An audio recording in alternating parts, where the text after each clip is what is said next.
Friends, ಇವತ್ತು ನಾನು ನನ್ನ ಮನೆಯಿಂದ ವರ್ಕಿಗೆ ಹೋಗೋ ಟೈಮ್ ಬಂದಿದೆ. ಇಲ್ಲಿವರೆಗೆ ರಜೆಯಲ್ಲಿದ್ದ ತುಂಬ ಚೆನ್ನಾಗ್ತಿತ್ತು. ಫ್ಯಾಮಿಲಿ ಜೊತೆ ಒಳ್ಳೆ ಮೆಮೊರೀಸ್ ವ್ಲಾಗ್ಸ್ ಎಲ್ಲ ಮಾಡ್ತಾ ಇದ್ದ. ಬಹಳ ಚೆನ್ನಾಗಿತ್ತು, ಬಹಳ ಮೆಮೊರೀಸ್ ಇತ್ತು.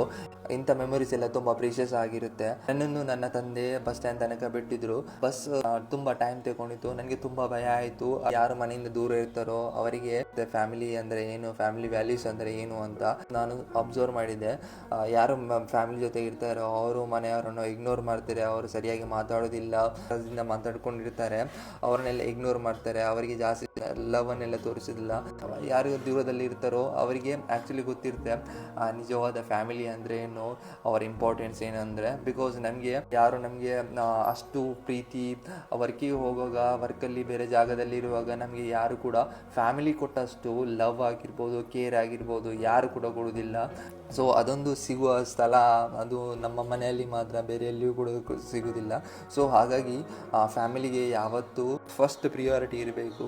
ಆಮೇಲೆ ಒಂದು ಇನ್ಸಿಡೆಂಟ್ ಶೇರ್ ಮಾಡಬೇಕು. ಅದೇನೆಂದರೆ, ಫ್ಲೈಟ್ ಟಿಕೆಟ್ ಮಾಡುವಾಗ ಸಂಡೇ ಫ್ಲೈಟ್ 10,000 ಜಾಸ್ತಿಗಿತ್ತು ಸ್ಯಾಟರ್ಡೇಗಿಂತ. ಸೊ ಹಾಗಾಗಿ ನಾನು ಸ್ಯಾಟರ್ಡೇ ಫ್ಲೈಟನ್ನು ಆಪ್ಟ್ ಮಾಡಿದೆ. ಫ್ರೈಡೇ ಒಮ್ಮೆ ನಾನು ಚೆಕ್ ಮಾಡಿದೆ ಸಂಡೇ ಫ್ಲೈಟ್ ಯಾವ ರೀತಿಯಾಗಿದೆ, ಹೇಗಿದೆ ಅಂತ, ಫ್ಲೈಟ್ ಚಾರ್ಜಸ್ ಹೇಗಿದೆ ಅಂತ. ನನಗೆ ನೋಡಿ ಶಾಕ್ ಆಯಿತು. ಯಾಕಂದರೆ ಸಂಡೇ ಫ್ಲೈಟ್ ರೇಟ್ ಒಮ್ಮೆಲೆ ಕಮ್ಮಿ ಆಯಿತು. ನನಗೆ ಗೊತ್ತಿಲ್ಲ ಯಾಕೆ ಈ ಟ್ರಾವೆಲ್ ಏಜೆನ್ಸಿ ಅಥವಾ ಏರ್ಲೈನ್ಸ್ ಎಲ್ಲ ಈ ಥರ ಮಾಡ್ತಾರೆ ಅಂತ ಸಡನ್ ಕಮ್ಮಿ ಮಾಡಿದ್ರು. ಒಂದು ವೇಳೆ ಆ ಪ್ರೈಸ್ಗೆ ಇರ್ತಿದ್ದರೆ ನಾನು ಸಂಡೇನೇ ಹೋಗ್ತಾ ಇದ್ದೆ. ಇದು ನನ್ನ ಗುಡ್ ಲಕ್ಕೋ ಬ್ಯಾಡ್ ಲಕ್ಕೋ ಅಂತ ಏನು ಅಂತ ನನಗೆ ಗೊತ್ತಾಗಲಿಲ್ಲ. ಮತ್ತೊಂದು ಇನ್ಸಿಡೆಂಟ್ ಆಯಿತು. ಅದೇನಂದರೆ, ನಾನು ಕೋಕೋನಟ್ ಆಯಿಲ್ ಕ್ಯಾರಿ ಮಾಡ್ತಾ ಇದ್ದೆ ಕ್ಯಾರಿಂಗ್ ಬ್ಯಾಗಲ್ಲಿ. ಮತ್ತು ನನ್ನ ಹತ್ರ ರೆಸಿಸ್ಟೆನ್ಸ್ ಬ್ಯಾಂಡ್ ಕೂಡ ಇತ್ತು.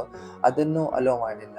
ಅದು ತುಂಬ ನನಗೆ ಬೇಜಾರಾಯಿತು. ಬಿಕಾಸ್ ಕೋಕೋನಟ್ ಆಯಿಲ್ ಮನೆಯಿಂದ ತಂದದ್ದು ಆ್ಯಂಡ್ ರೆಸಿಸ್ಟೆನ್ಸ್ ಬ್ಯಾಂಡಲ್ಲಿ ಕೂಡ ಹಾಗೆಯೇ.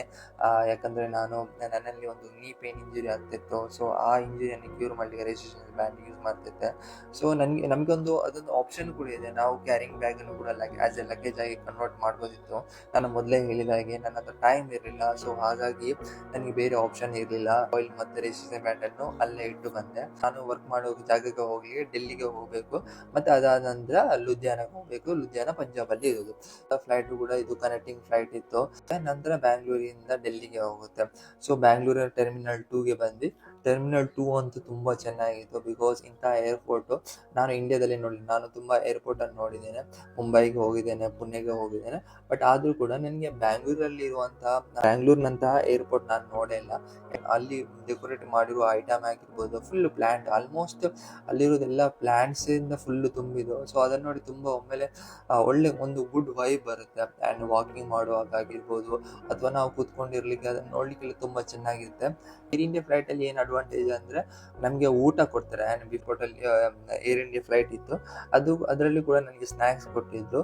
ಆ್ಯಂಡ್ ಈಗ ಇಲ್ಲಿ ಕೂಡ ನನಗೆ ಊಟ ಕೊಡ್ತಾರೆ.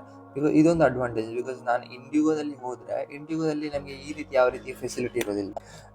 ಇಂಡಿಗೋದಲ್ಲಿ ಈ ರೀತಿಯ ಫೆಸಿಲಿಟಿ ಇರೋದಿಲ್ಲ. ಇದು ನನಗೊಂದು ಅಡ್ವಾಂಟೇಜ್ ಇತ್ತು.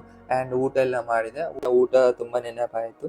ಮನೆಯ ಊಟಕ್ಕೆ ಅಂತೂ ಈ ಊಟವನ್ನು ಕಂಪೇರ್ ಮಾಡಲಿಕ್ಕೆ ಆಗೋದಿಲ್ಲ. ಬಿಕಾಸ್ ಮನೆಯ ಊಟ ಲೆವೆಲ್ಲೇ ಬೇರೆ, ಅದಕ್ಕೆ ಕಂಪ್ಯಾರಿಸನೇ ಇಲ್ಲ. ಡೆಲ್ಲಿಯಲ್ಲಿ 11:30ಗೆ ಡೆಲ್ಲಿಗೆ ರೀಚ್ ಆದ್ವಿ. ಪ್ರಾಬ್ಲಮ್ ಏನಂದರೆ, ಮೆಟ್ರೋ ಎಲ್ಲ ಬಂದಾಗಿತ್ತು. ಸೊ ಹಾಗಾಗಿ ನನಗೆ ಬೆಳಿಗ್ಗೆ ತನಕ ವೆಯ್ಟ್ ಮಾಡಬೇಕು. ಬಿಕಾಸ್ ನನ್ನ ಟ್ರೈನ್ ಬೆಳಿಗ್ಗೆನೇ ಇದ್ದದ್ದು. ಅದೇ ಬಸ್ಸು ಕೂಡ ಆಪ್ಷನ್ ಇದೆ, ಬಸ್ಸಲ್ಲಿ ಕೂಡ ಹೋಗ್ಬೋದು. ಬಟ್ ಬಸ್ಸಲ್ಲಿ ತುಂಬ ಟೈಮ್ ತಗೊಳುತ್ತೆ. ಸೊ ಹಾಗಾಗಿ ನಾನು ಟ್ರೈನನ್ನು ಆಪ್ಟ್ ಮಾಡಿದೆ. ಪ್ರಾಬ್ಲಮ್ ಏನಂದರೆ, ನನಗೆ ಫುಲ್ಲು ನೈಟ್ ಎಲ್ಲ ಸ್ಟೇ ಮಾಡಬೇಕು ಏರ್ಪೋರ್ಟಲ್ಲಿ. ಅದೊಂದು ದೊಡ್ಡ ಪ್ರಾಬ್ಲಮ್. ನಿದ್ದೆ ಅಂತೂ ಬಂದಿಲ್ಲ, ಬಿಕಾಸ್ ನಾನು ಸ್ವಲ್ಪ ಬೇಜಾರಲ್ಲಿದ್ದೆ. ಸೊ ಹಾಗಾಗಿ ನಿದ್ದೆ ಎಲ್ಲ ಬಂದಿಲ್ಲ. ಈ ಲೀವಲ್ಲಿ ನನಗೆ ಏನೋ ಒಂದು ಕಲಿತೆ ಅಂದರೆ, ನನಗೆ ಏನೋ ಒಂದು ಎಕ್ಸ್ಪೀರಿಯೆನ್ಸ್ ಆಯಿತು ಅಂದರೆ, ನಾನು ವ್ಲಾಗನ್ನು ವಾಪಸ್ ನನ್ನ ಕಂಟೆಂಟ್ ಕ್ರಿಯೇಷನ್ಗೆ ನಾನು ಬ್ರೇಕ್ ಕೊಟ್ಟಿದ್ದೆ. ನನಗೆ ಕಂಟೆಂಟ್ ಕ್ರಿಯೇಷನ್ ವ್ಲಾಗ್ ಮಾಡೋ ಆಪರ್ಚುನಿಟಿ ಸಿಕ್ಕಿತ್ತು. ಯಾಕಂದರೆ ವ್ಲಾಗಲ್ಲಿ ನನಗೆ ವ್ಯೂಸ್ ಬರಲಿಲ್ಲಾದರೂ ಕೂಡ ನಾನು ಫ್ಯಾಮಿಲಿ ಮೆಮೊರೀಸ್ ಎಲ್ಲ ಮಾಡ್ತೇನೆ. ನಮ್ಮ ಜರ್ನಿ ಲುಧಿಯಾನಕ್ಕೆ ಹೋಗಲಿಕ್ಕೆ ನಾವು ಟ್ರೈನಲ್ಲಿ ಹೋಗ್ತೇವೆ.